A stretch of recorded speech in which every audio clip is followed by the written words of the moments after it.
Hi everyone, and welcome to OCD Victory. My name is Matt, and in this video I want to talk about my 10th step for overcoming OCD, which is mindfulness. Now, we hear a lot about mindfulness in our culture today, and I really don't think that a lot of people know what it is and how to incorporate it into their life. So in this video I want to quickly share what I've learned about mindfulness and how it's been so helpful in really keeping OCD out of my life, right? So mindfulness is a practice that has its roots in Buddhism, but it's far from a religious practice or technique, right? It's almost like a way of life, if you will. Mindfulness, to shortly summarize, is basically this idea of maintaining your focus on the present moment in a non-judgmental and accepting fashion, right? Okay, so and when we talk about OCD and mindfulness, really OCD and mindfulness are bipolar opposites, right? Mindfulness wants you to maintain your focus on the present moment, where OCD is constantly driving you to either worry about the past and something that may or may not have happened. Did I lock that door? Or did I turn that stove off? Or worry about the future, with these bombarding you with what if thoughts and thoughts of doubt and uncertainty. So when we're talking about applying mindfulness to OCD, what we're really talking about is a behavioral change or a focus change, right? After you complete your exposure and response prevention, you'll really have kind of habituated to your fear, but this whole idea of there's going to be obsessive thoughts that are going to come into your mind. There just are. People have thousands of thoughts every day, so it's just bound to happen that there's going to be some kind of thoughts that may trigger or get a rise out of you.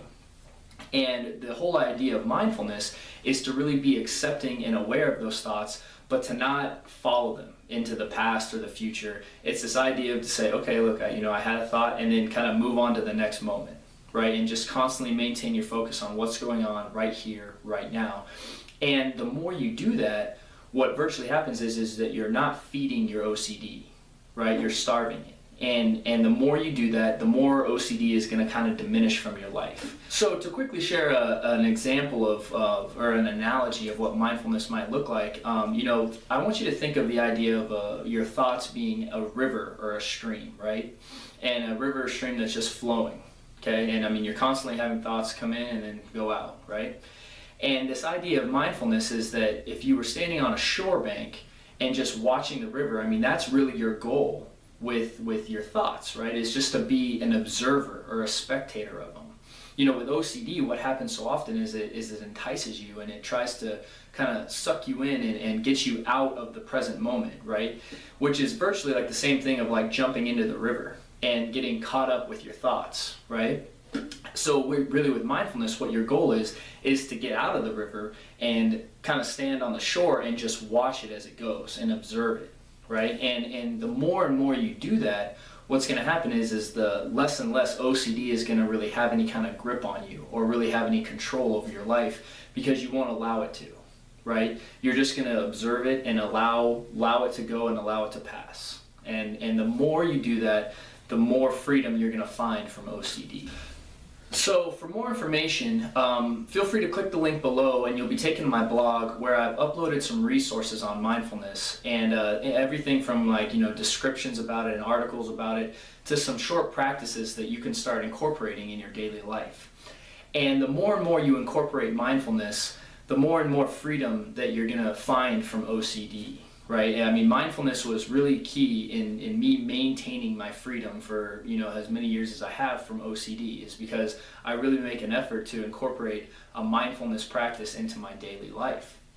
So this is one of those crucial steps that I feel is often overlooked. People talk about exposure and response prevention all the time, but really mindfulness is that healthy behavior that you're going to start replacing your compulsive behaviors with. Right? Your compulsive behaviors of checking and ruminating and all that, they need to be replaced with a healthy behavior, and mindfulness is the perfect replacement, right? Mindfulness is this idea of just constantly maintaining your focus and awareness on the present and not getting caught into the past or future. And the more and more you do that, the more and more freedom that you're going to find. So that pretty much concludes this video on mindfulness. I want to thank you for watching. Again, feel free to check out my website at www.ocdvictory.com for more information. And also feel free to follow me on Twitter and Facebook for weekly Q&As. And I will see you on the next video.